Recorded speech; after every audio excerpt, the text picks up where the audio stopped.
Immigration law is administrative law. It is not criminal law. Is a lot of people saying, well, you've had these people that have been here for 20, 30 years, right? A lot of them are from Latin American countries, predominantly Mexico. Why haven't they gotten their residency? Why haven't they worked on this? As though these individuals didn't want to do it, or they didn't care, or they thought they could be above the law. But the majority of them that I know of have tried. Can we go back? Absolutely. And then talk a little bit about that? Maybe Let's talk about why, right? Yes. So the why is important. You're watching Chic Innovator. Stay tuned for fascinating topics, fascinating people that have style and are innovative.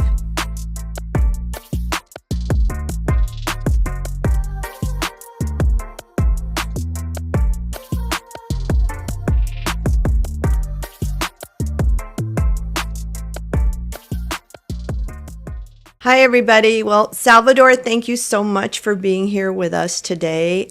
Salvador Cicero is actually one of our sponsors with Cicero Law. Thank you so much. My pleasure. I know we actually get to record here, and we've created kind of a studio here within your office. Yes. And have been having a lot of fun with it. You were one of the first guests that we had when we started. And the topic, I know that you cover a lot of different law, but the topic that we discussed back then was in regards to immigration. Correct. I know that you have been very busy, and as I mentioned at the beginning of the program, I kind of covered some of the current statuses with regards to the economies. And at that point, we really discussed a lot how the United States could be impacted by some of the things that we saw coming down the pipeline. Just so you know, that particular episode was recorded in January. Correct. So before. So there were just a lot of speculation. Absolutely. But now there is more than speculation. And interestingly enough, we are based in Chicago, which has been one of the hot spots, if you will, within the country. And you are in the middle of that heat. Absolutely. And so I really wanted you to share with us maybe some of the 3 key situations that from the time we had the discussion to now, you've seen change. And especially if you could end with, maybe as the 4th, one of those that you did not expect to see. Okay, well, let's start with that one, because I think that what has happened has been shocking to most everybody, any observer. And as you know, I've been involved with the immigration issue, not just as an attorney, but I used to be a government official. So I used to meet with immigration authorities. Which is how you and I met Right, a long time ago. many years ago, working with the government. And before that, my father and my mother worked for the consulate of Mexico. So I grew up in this environment. And what we've seen is completely unprecedented. And it is unprecedented because of the level of aggression and hate that I don't think any of the people observing, and this is, I'm not making a political statement here, right? I am making an objective observation based on what we have seen. And I want to clarify, because one of the things I really try to do on Chic Innovator is we're trying to present the facts. Correct. What we're trying to be as objective as possible, but presenting the facts, because I really want people who are watching us to be knowledgeable, to actually have the facts so that they can make the best decision possible. So Thank you so much for clarifying. Yeah. No, I think that's very important. So let's talk about one negative thing and one positive thing, right? The negative thing is the way that the administration approached their operation in Chicago, because they presented we are going to go after this type of people. Now, last week, we are going to go after criminals. Yes, we're going to go after criminals. Right. And let's agree on this. We talked the last time about the numbers of undocumented people that are in the United States, and the reasons for that, and the escape valve policies, and how the government kind of allowed these people to operate within the country, right? Right. And all of us live here, so we all know what's going on, right? This is not anything I'm making up. And we talked about, and as I mentioned earlier on when we were opening, the economies and how many of us benefit from that. And we can certainly talk about that. But the issue is that So the government says this. Now, the numbers came out last week, and people that are watching know that in Chicago, we have been extremely organized. So the positive part is that the people of Chicago, not just lawyers, not just people that are in the immigration system, everyone in the city came out of the woodwork to say, we don't want this in our city, to observe, to record, to document. And that's unprecedented as well. And the only advantage we had strategically is that first they went to LA. And when we saw what happened in LA, people here were like, we're not going to allow that. Right. And so the bars were very organized. The AILA, which is a group of the American Immigration Lawyers Association, extremely organized. The Hispanic Lawyers Association of Illinois, I am so proud to say, I have seen over 100 lawyers within the first 3 weeks come out and volunteer. We created a private chat group. We coordinated Created with a triage, didn't yeah, you? we created this alliance with the National Immigrant Justice Center. We have, when there is, so you understand the level of organization. There is a notice on our signal that says, hey, immigration on this street. We'll dispatch pre-organized volunteers in that region to go on site. And then other attorneys are on the habeas team. And then other attorneys are on the pro bono team. And so we're very organized and very, very driven to make sure that justice is done.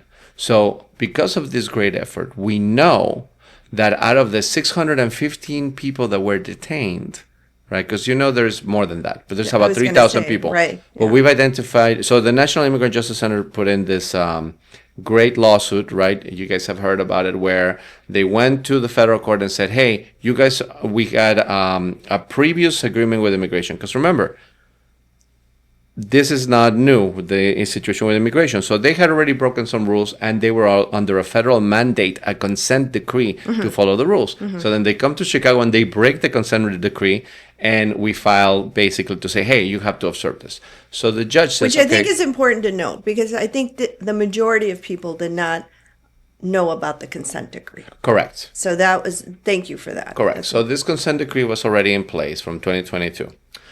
So we know that there is two sets, right? You can't just randomly go around and harass people. And parallel to what's going on in Chicago, at the national level, the Supreme Court heard this case from LA that said, hey, you can't just randomly stop people. And they're like, well, but you could just stop them if you have some suspicion. And so they kind of basically said racial profiling was okay until they made a full decision on this. And that could take like a year, right? Mm-hmm. So then all of a sudden, all the rules that we played for 60 years are out the door. And what that causes is for these immigration officers to go out and arrest a bunch of people. So first number, 615 out of 615 people, we know to 100 degree of certainty, only 13 people had criminal backgrounds.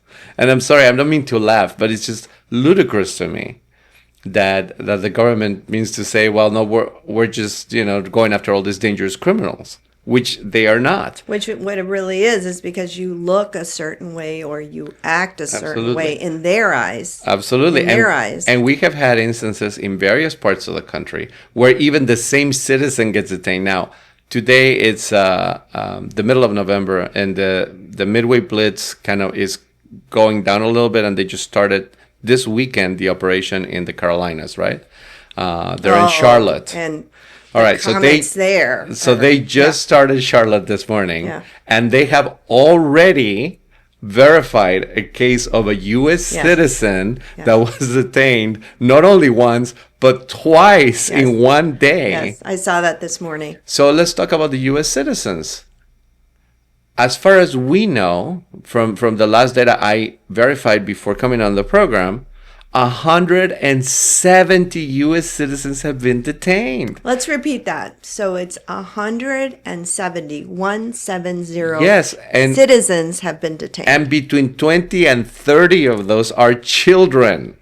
Oh, my goodness. So I don't mean to make light of this, but this is a situation that is unprecedented in the sense that the government is just out there just ransacking the cities and creating chaos in a very unorganized and ineffective way. Now, we've all criticized President Obama as much as I've been and continue to be a supporter of him. for deporting more people than any president before, right? He did other things to try to help, right, like the Dreamers and all this stuff. But we didn't see this chaos. And he was out there. His officers were out there, doing this. What's interesting to me, and I get a lot of people forget things very quickly, right? And so they're like, oh, yes, but President Obama did this, and there were so many, and that is correct. The numbers were daunting as well, but the way it was done and the intent behind it. And there was a policy that it was really the priorities. And so we closed a number of cases that were of people who, for example, came in and asked for asylum, and they had 8 years because, remember, the immigration system was backed up. 8 years for their cases to come, and I had them administratively closed. And to do that, I went to the government, filed a prosecutorial discretion request, and the government closed them. And now they're reopening those cases. So they're just wanting to get rid of people. And listen, I will never fault the government for doing their job.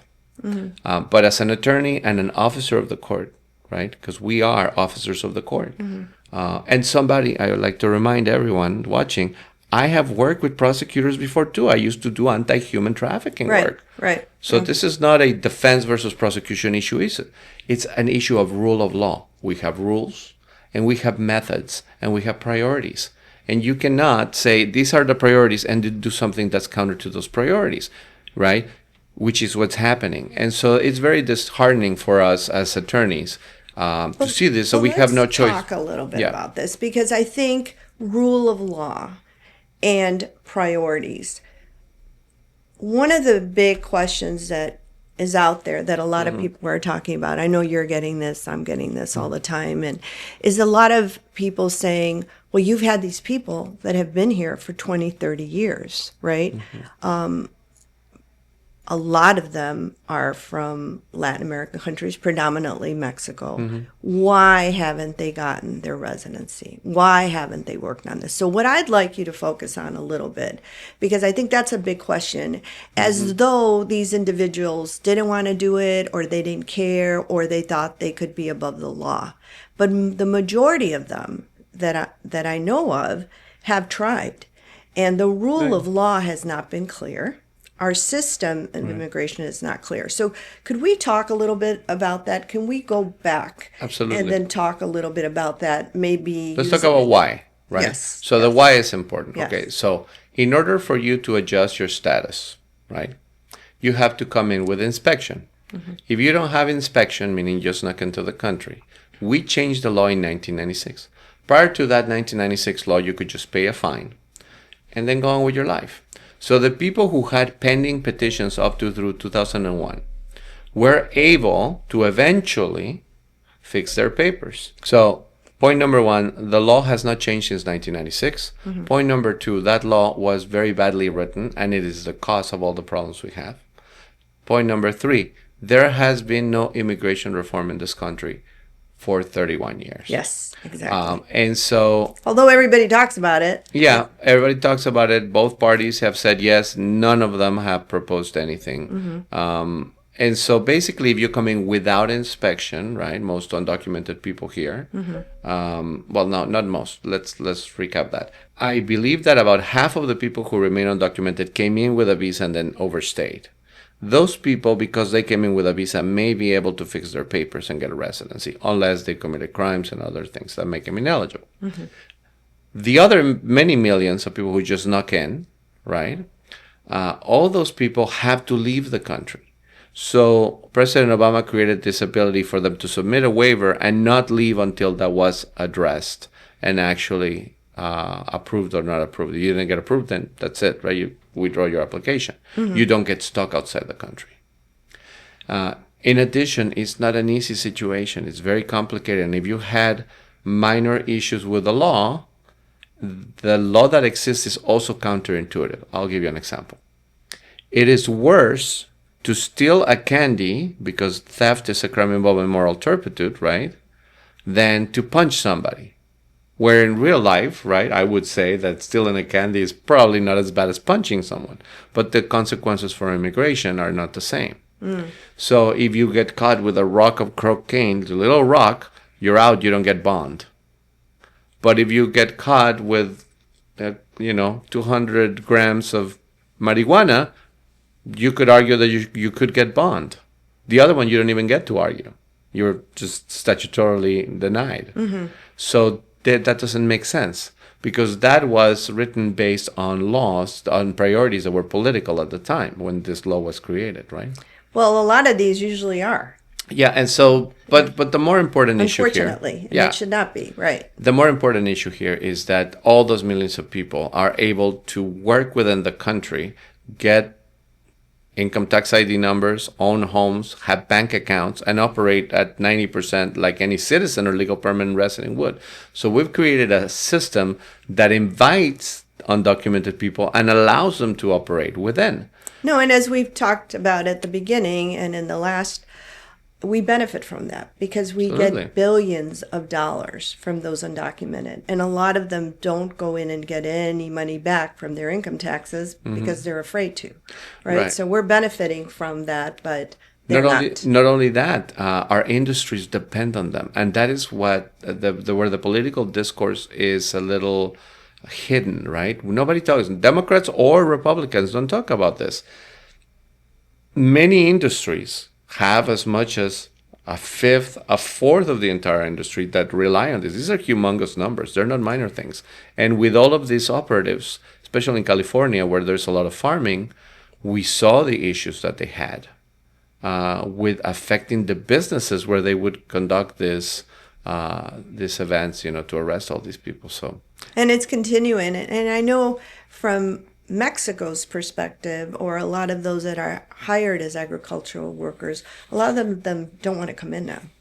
no. They're holding back because they don't want to go through all the conflict that they're facing in California or even in Florida in some instances. Well, and one of the things that we never expected, you asked me about the things that we kind of thought that would happen, and we knew that the President Trump was going to try to have some operatives because he had done before.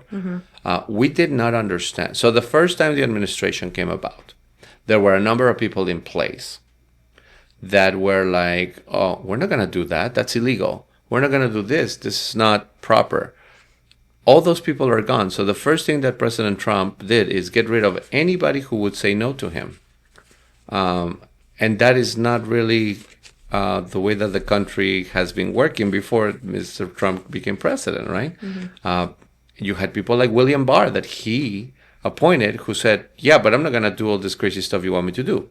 Right? His words, not mine. Right. He said, I am not going to support this because this is contrary to the rule of law. And unfortunately now you have a lot of situations where they're doing these things and the immigration approach that they've taken truly does not have a respect for the rule of law. So that's kind of a problem. And that's a situation we all find ourselves in. Absolutely. The interesting thing for me, which I love, is that Chicago, not just one community, but all the communities seem to be stepping up.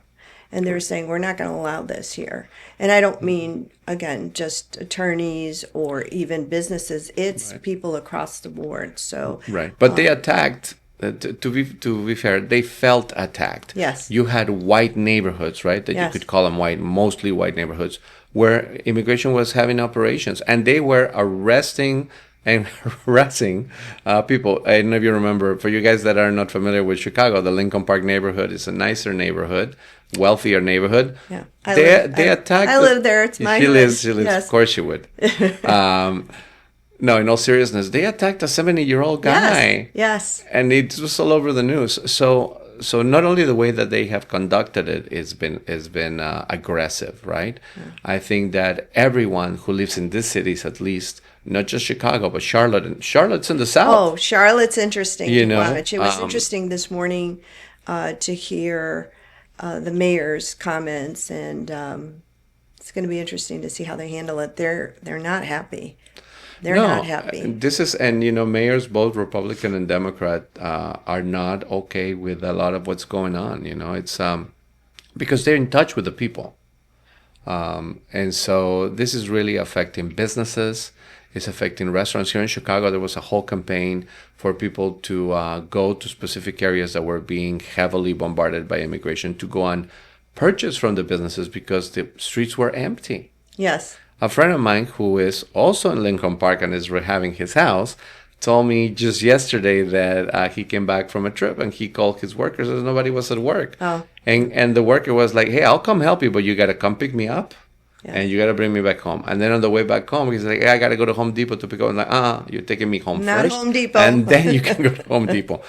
And this has happened yesterday. So, people are very still creating a piece of... Well, I told you, even my mom, I mean, she's Right. a citizen, right? We're originally, my mom and my dad were from Mexico. I was born here, but I don't want her going to Home Depot.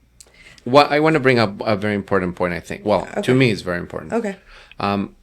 I think one of the things that goes beyond what is in the surface of what's going on with the immigration debate has to deal with this sense of fear that has been instilled in our communities. Mm-hmm. And I mean, not just the Latino community, I mean the Chicago community. And this is reminds me of the tactics that other, governments have used for voter suppression, right? So a lot of what's going on is not evident to people that it will have an impact on people's ability to come out and vote. Now, Governor Pritzker has talked about this, and that information comes from a very well-versed knowledge of how fascism developed in the earlier part of the 20th century. So we've seen this happen before. Which we've known Governor Pritzker is, Yes. very knowledgeable about that. I mean, to sort of set up a museum. And Yeah, et and cetera. so yeah. Yeah, so it's important, and I'm not saying it just because I like Governor Pritzker, which I do, but I do agree with him in this, and I've taken it further because as I've studied the situation and I've talked to my fellow lawyers, the concern now is not just how do we defend the immigrants, how do we get communities of color to show up, because we have a contested election next year, and everything is kind of setting up itself to see what's going to happen with that election and how that will allow us to somehow control what the executive branch is doing or just continue with this free-for-all that we're in right now. So the people that are listening to us, be very mindful of that particular point, because we don't talk about that a lot, but I think that that's where we are. I think the other part of it for me, and, I've been involved in politics in the past, very heavily involved, interestingly enough. And one of the things people need to understand is that your best positioning for a country is to be balanced. When you're at one extreme or another, that's where you start having some problems because there's too much control on one side or another. I think these elections that we recently had hopefully are an indicator that people want to balance, because we saw a lot of turnover in some of these areas. Right. And I think people are voicing their opinion. That's the most important way to voice your opinion. I am hoping also that people see that when you're voting for somebody, you need to look at the whole picture. You can't look at one area, be it business or immigration or whatever, and somebody made you mad in that area, and so you're going to go full stream. Because I think in a lot of cases, that's what happened with this last election. Right. You've got to look at the full spectrum and how voting for whoever you vote for is going to affect the big picture, not just Absolutely. one issue. So I think people are standing up and saying, wait a minute, we can't agree with this. We need some balance. And so the best time to do that will be in the next upcoming elections. I think the other Yes. part of it is that people from Chicago or wherever you're at, stop looking at your own area. If we have to go and help some other areas Right. create balance, then we need to do that. Because Illinois, we are what we are, right? But for example, I had the privilege of having lunch with the mayor of Cincinnati about a month ago. He was in town, and we met with him. A friend of mine invited him. I know you're doing a lot of work with the mayors. We do. Yeah. I work with George Borsiaga with the U.S. Mayoral Roundtable. And so he invited me to have lunch with the mayor of Cincinnati. And he was running. He is a progressive, very smart, not terribly to the left. He's a pretty centrist guy, very smart. And the first Asian Pacific Islander mayor of Cincinnati ever. Oh, He's a great. Democrat in a sea of Republicans, right? And J.D. Vance's brother was running against him, Okay. and for re-election, and he was very concerning. And you see this guy who's done a great job as mayor, being very worried. But things got so bad in terms of what happened the week before the elections. He got reelected, no problem. He took that like. But I had met with him a few weeks before, and he was really worried about it because of the support and the amount of money that they put into that election. So I'm happy to see that the people of Cincinnati looked around and said, no, this is the guy who's doing the good work for us, and we're going to keep him. So good for them. Yes, I'm glad. I'm glad to see that, and we want to see more of that. We want to create more balance out there, right? And especially in our government. And let me mention one last thing. So within that group too, we have great friends like Brian Burnett, who's a Republican mayor. And when you talk to Mayor Burnett, he'll tell you, I want the best for my community. So it's not a Republican versus Democrat thing. It really is a national versus local situation. Mm-hmm, mm-hmm. I know it's important right now too, because again, we talked about it at the beginning of this episode. There's a lot of businesses that are being affected, and they're getting hurt. They don't have people to do the work. They don't have people coming to their businesses. And it's not even if you're undocumented. It's like I said, my mom, she's a citizen, right. But there's so much chaos out there. You don't want to be in the middle of it. Right. And so it's affecting us long term. I do want to ask you something. So Judge Jeffrey Cummings ordered the release of hundreds of individuals that had been detained. Yeah. Can you talk a little bit about that? And I know it's an ongoing situation. It is an ongoing situation, and I have, out of the 10 people that I have that are detained that I'm representing, one of them falls within that. And I just signed all of them in the NIJC website. I put them all in there. But, they're overwhelmed too. They're going through that list very slowly. And they can't find individuals. They cannot find some of them. I was in court earlier this week, and in fact, there was a guy who had court that they couldn't find the guy to bring him to court. And the judge was like, what are you talking about? Like, what do you mean you don't know where he is? Well, they moved them. And the attorney for this guy was like, well, I talked to him last night. Why would they move him the day before his court? And so the government does this a lot. They're just shuffling people for no reason. And they can't find them. And then they can't find them. The other thing is, so the government will likely appeal, right, this decision. And so but do me a favor, talk a little bit about the order itself and what it entails. The order itself, what it says is that they violated after hearing, all of the evidence from both sides, and the government had its chance to respond, and so said, like, look, no. You're not doing what you're supposed to do. You're breaking this. Clearly, the evidence is against the government. You need to release all of these people. And you got to do it in a fashion that is organized. And so that's where we are. We're trying to figure out who's going to get released. They have identified 615 people who will be released. How and when? I don't know. I have one guy that falls under that date, but I registered him just recently, so I don't know if he'll be out. So what's happening at the same time, because remember now that the judge also gave the government until the 19th of November to respond and to bring in information on that.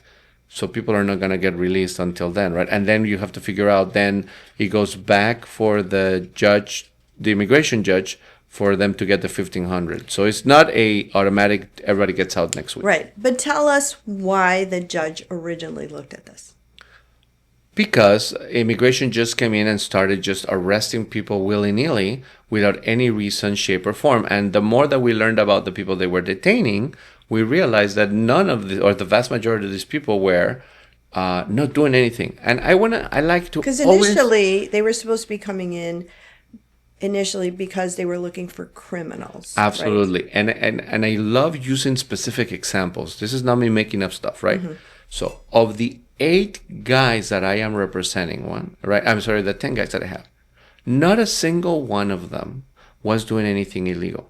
One was detained washing his car. The other guy was putting gasoline in his car. The other guy was at work. One of them worked for the county, also doing landscaping, got detained. All of them got detained at work, right? Most of them got detained at work or at home. Mm-hmm. None of them were committing a crime. So why were they detained, right? In 3 of the cases, immigration came and said, "Are you Juan Perez?" And they no, oh, we're looking for him. Oh, where are your papers? So supposedly they're looking for somebody else, and then they run into this guy and arrest him. But they never find Juan Perez, right? So that's very suspect. That's why the judge, when he looked at the specifics of how all these people got arrested and who they were, I can also tell you that out of those 10 people, 1 has criminal background. And his criminal background is related to his DUI and his use of alcohol. So again, not somebody who's robbing stores, selling cocaine, or anything like that, or killed anyone, right? So that's why when the judge looked at all this evidence, was like, no, these people are just peaceful people that are just getting trampled because you're going through the city just arresting people without any reason. Like a guy literally sitting there cutting grass. How is that criminal activity in any way, shape, or form? What of that particular situation makes you think as a police or a law enforcement officer that that guy's breaking the law, right? You're just profiling him because he's a Latino cutting grass. And you're thinking he's probably undocumented because he's doing manual labor, which also affects U.S. citizens who are doing manual labor. Okay, so everybody who presented themselves at the border followed the instructions that the government gave. Right. So this is the first part. And I want to remind everybody, and I should have said this at the very beginning, immigration law is administrative law. It is not criminal law. It turns criminal if you've been detained a number of times, deported 3 times, and then you keep getting in. Okay, then we're going to prosecute you criminally. But undocumented people are not criminals. So that's the first part, right? It's not law. It's law enforcement, but it's not the police. We need to understand that. Which I think the majority of people don't. No. No, they think it's criminal law. And Yeah, the political so I and think the that's political very important. and the political discourse is precisely that. Yeah. So that is the context, right? So the context is that. Now, for all of the people who are seeking asylum that came in and presented themselves at the border, they went through an interview. They were admitted to the country. Right. So even though they have been admitted as arriving aliens, right, which puts them in a situation where they can be taken into custody and they don't qualify for bond. Because they're arriving aliens. And they also, more importantly, don't qualify for, and it's not that they don't qualify for a bond, it's that they don't qualify for a voluntary departure. So all those people get deported. If you lose their case, they get deported. They don't get to just voluntarily depart and fix their papers if they have a kid here or a spouse that's from here. So that's very relevant, right? So they started taking all these people in, like at their court, right? Like they would go to the courthouses or they would go to the check-ins with ICE. And even though they had not broken any of the rules, they were still taken into custody to pressure them to leave the country because, you know, it's very difficult to be in jail. You don't want to be in jail, especially if you are a good person who's never done anything and your government was prosecuting you. So what's happening now is then some of these people are like, well, I don't want to go back to Venezuela. Where are you going to send them? They send them to Honduras. They send them to third countries that'll say, we'll take them, but they're in danger. They don't know anybody. Say, some of those places have also some severe situations. Yeah, so it's dangerous situations too. I think it seems like it's a ping pong and it just bounces from one to the other to the other. And I think the biggest thing is in the long run, we need reform. We need some clear rules of law, you know, that people can follow because it's confusing for everybody. And how when we expect people to follow the law, when we could start by having the government follow the law. That would be the first start. Yeah, that's why the judge said what he said. That would help a lot. Absolutely. That would help a lot. So, well, thank you, of course, Salvador, and hopefully you'll come back because this is an ongoing situation and it continues to evolve. I don't know if evolve is the right word. Maybe deteriorate. No, I think evolve because I think we can have the silver lining in all of this, which is that Americans are stepping up. They are standing up for those who cannot fight for themselves. And I know that people throughout the entire country are not taking it laying down. They're saying, no, we are opposing these actions, and they're expressing themselves in that regard. So I see us adhering to the most important values that we have as Americans here, which is we believe in fairness, justice, and the rule of law. Yeah, and I'm proud, no matter what. I'm very proud to be an American. And I think that we need to have our voice heard. And maybe this is a time, you know, to say, hey, you can't be asleep at the wheel. Right. You've got to be in charge of your country, meaning all of us, right? We've got to take the reins. And we do can it. have a debate. See, this is the problem. We've abandoned the whole organized, respectful debate, right? We can agree as to what are the rules. And if we decide as a country, you know what, we don't want refugees here, okay, but then we made a decision after having a talk about it. You know, it's not just like one side wants one thing. Let's talk about what is the direction we want for our country. And we need to get back to that. Well, I have to tell you that as a business person too, I mean, you don't even have to look at it emotionally. You know, it's kind of black and white. The numbers are showing in the long run, our country can be hurt if we don't manage this correctly. Correct. You know, we have the laws to help us do that, but in the long run, the numbers are showing the impact already. Well, let me take one example. I know we're about to say goodbye, but look at what happened with the H-1B policy, right? H-1B is created for a number of industries. One industry that was not mentioned at all was the physicians. We don't have enough physicians. We have a shortage of family medicine, for example. And the vast majority of those people were coming in through H-1Bs. So you're thinking about the tech bros, right? But what about all these other, the engineers, the nurses, physician assistants, all the doctors? But we in tech were greatly Of course. affected. So it affected all of these industries, and now the president has had to back down because people are saying, "What are you talking about? We don't have an extra $100,000, to bring these people." Yeah. It's just negatively impacting our own ability to continue to grow as a country. And there's a need. And apart from that, we're kind of saying we're going to get rid of this without creating an infrastructure to create those positions in the future. It's just like, let's just get rid of this. Why? Because of immigration issues. How is that going to affect our economy? So we've got to think bigger picture, I think, as a country. And I think as citizens, we've got to ask those questions, Absolutely. Yeah. So thank you so much. Hopefully this helps you ask the right questions when you understand the facts correctly. Absolutely. Thank you for having me. Thank you. Thanks for everything. Thanks, Salvador. Oh, shit.